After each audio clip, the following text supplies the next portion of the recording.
The United Kingdom is no longer seen as a Tier 1 fighting force, so said a U.S. senior general in a private conversation with British Defense Secretary Ben Wallace. Upon the news breaking, the British public was outraged at the U.S.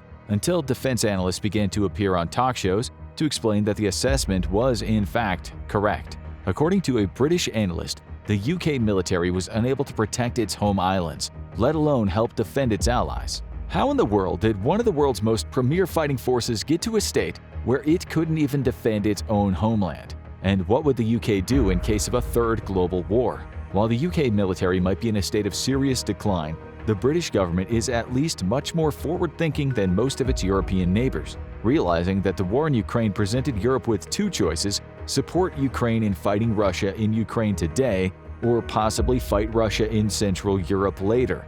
The UK opted for the former and opened up its armories to the Ukrainian military. Despite the military being in seriously short supply of air defense missiles and anti-tank weapons, the UK nonetheless started shipping them to Ukraine about as fast as it could load them onto the ships. Meanwhile, countries such as France, Germany, Spain, and Portugal have all been reluctant to provide large amounts of equipment of their own, stating that they need to be prepared to defend themselves in the future. And this begs the question of from what?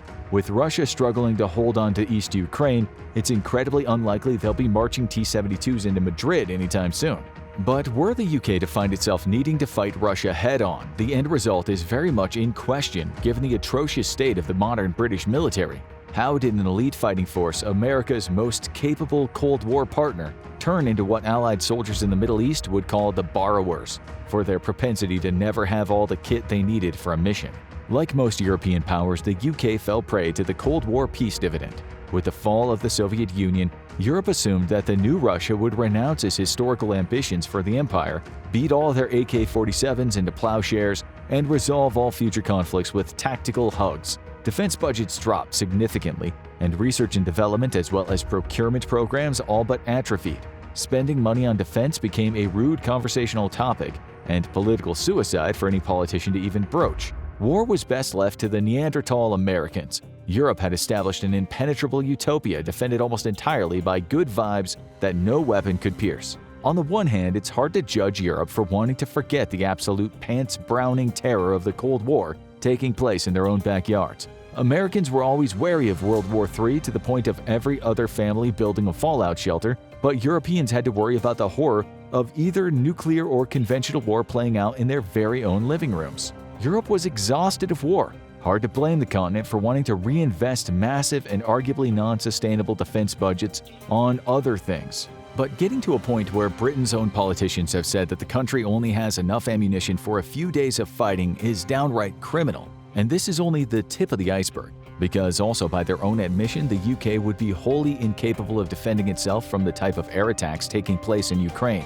And if the nation wanted to field a single division of 30,000 troops, it would take between 5 to 10 years to equip them with sufficient tanks, helicopters, and artillery. Of the tanks and infantry fighting vehicles it does have, most are between 3 to 6 decades old and have no replacement in the pipeline.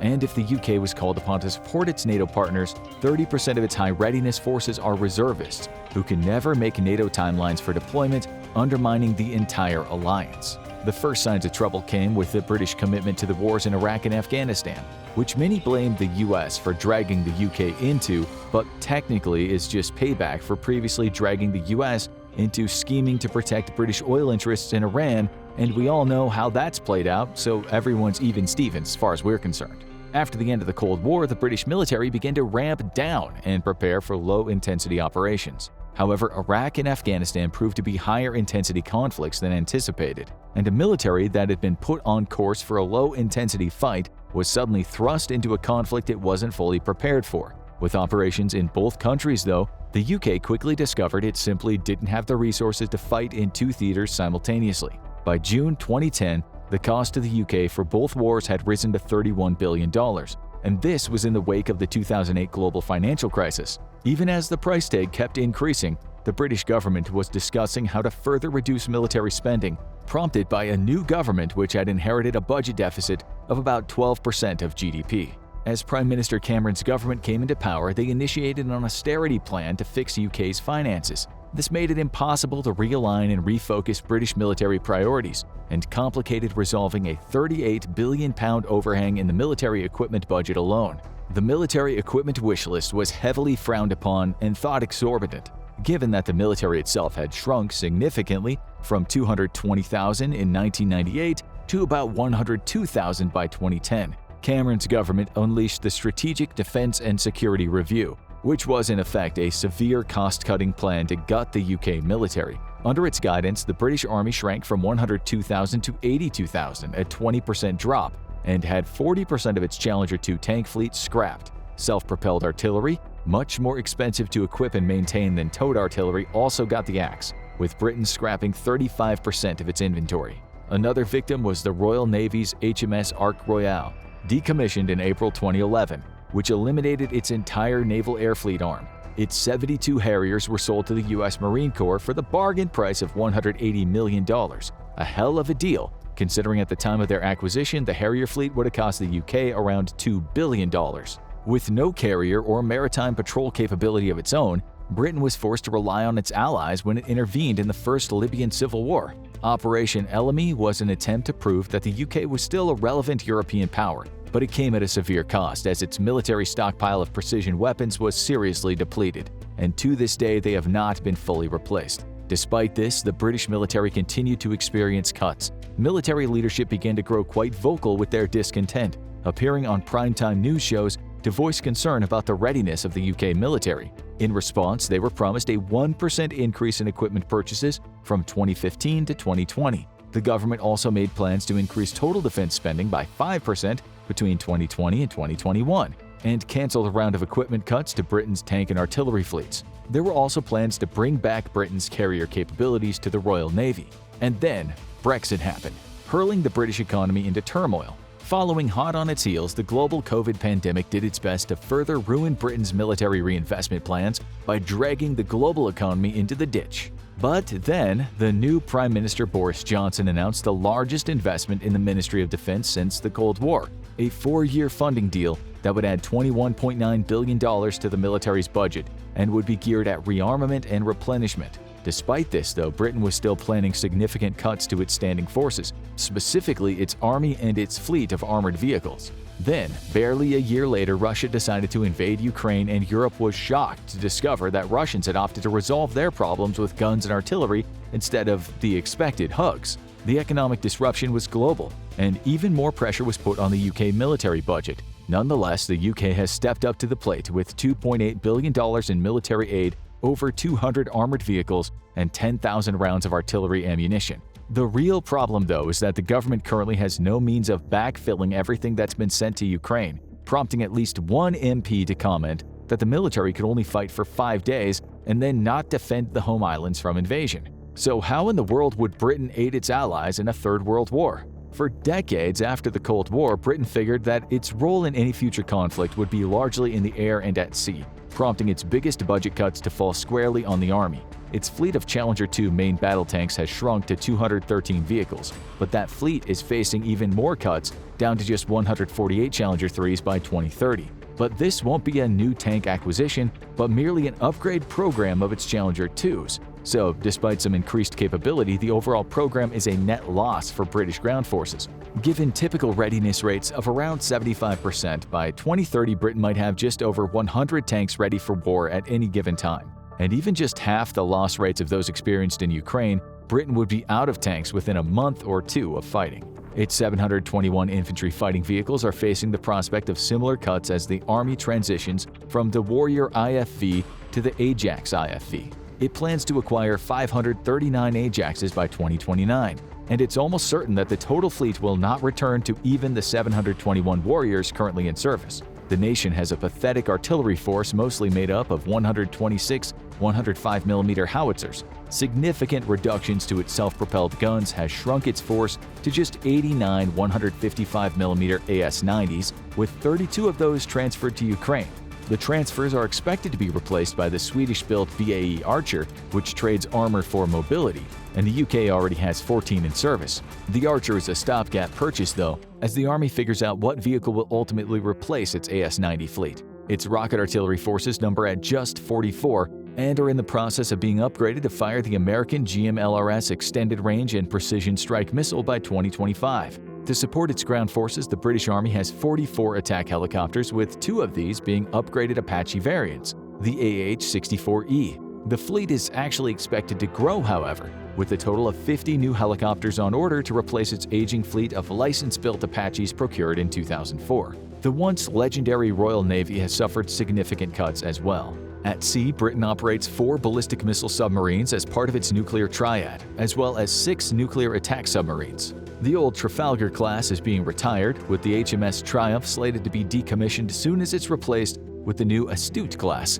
Britain has plans to purchase 7 of these nuclear-powered submarines, but as focus shifts to the Indo-Pacific and a war with China, more purchases are under consideration. However, given how long it takes to build ships and subs, it's likely already too late for any future purchases to do anything but replace combat losses. In 2017, the HMS Queen Elizabeth was commissioned, marking a triumphant return of the Royal Navy's aviation arm to the world's oceans. Now the UK operates 2 of the Queen Elizabeth-class aircraft carriers, with each carrying a maximum of 36 F-35s, along with support rotary aviation. The largest vessels ever built for the Royal Navy, they pale in comparison to the 75 to 90 combat jets that a US supercarrier can field, and which China eventually hopes to match, but are a significant move back to becoming a significant naval power. The F-35 also gives the UK an outsized punch against any potential adversary, namely China or Russia, though the nation has been heavily criticized by the US after one of its former F-35 pilots was discovered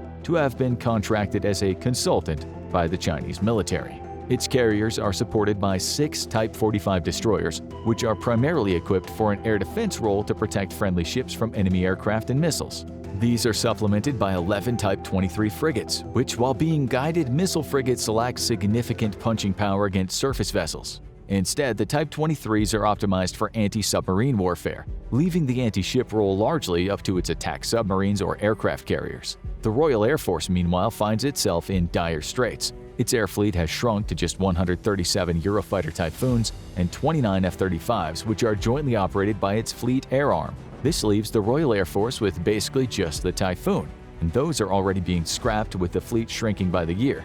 The RAF does have plans to procure between 60 to 80 total F-35s, though it'll be sharing about half of those with the Navy. The Tempest, now in development, is expected to make up the bulk of the Royal Air Force by replacing the current fleet of Typhoons. But given the history of the British arms procurement, the Royal Air Force's outlook is grim as it attempts to defend British interests with a fleet of less than 200 combat aircraft. To make matters worse, the RAF has no operational advanced early warning and control aircraft, with an order for 5 being reduced to just 3 and expected to be delivered in 2024. It does still maintain 9 Poseidon anti-submarine and anti-ship aircraft, however, as would be expected given its duty to defend the UK-Greenland-Iceland line against Russian ships and submarines in case of war. So, how would the UK fight in a Third World War with such an anemic military? Britain's role in a major future conflict would be relegated to a support role, a serious demotion from its frontline role in both world wars. In a European conflict, Britain's biggest contribution to NATO would be its role as an unsinkable aircraft carrier for American long-range strike aircraft. With no dedicated bombers of its own, and such a small air fleet of which only about half would ever realistically be operational at any one time, British fighters would be best used to ensure the skies over and around the British Isles remain safe for Allied aircraft, especially for big American bombers like the B-52. Its Navy's greatest contribution would be in securing the all-important UK-Greenland-Iceland line, a picket line stretching across the North Atlantic. Russian vessels would seek to cross this picket in order to attack American shipping in the Atlantic. Though, given the state of the Russian Navy today, only its submarine forces would pose any threat. These Britain is well suited to tracking and destroying, given its fleet of Poseidon aircraft and frigates. Britain would struggle to provide significant firepower for a land task force, and its forces would likely be relegated to a reserve force,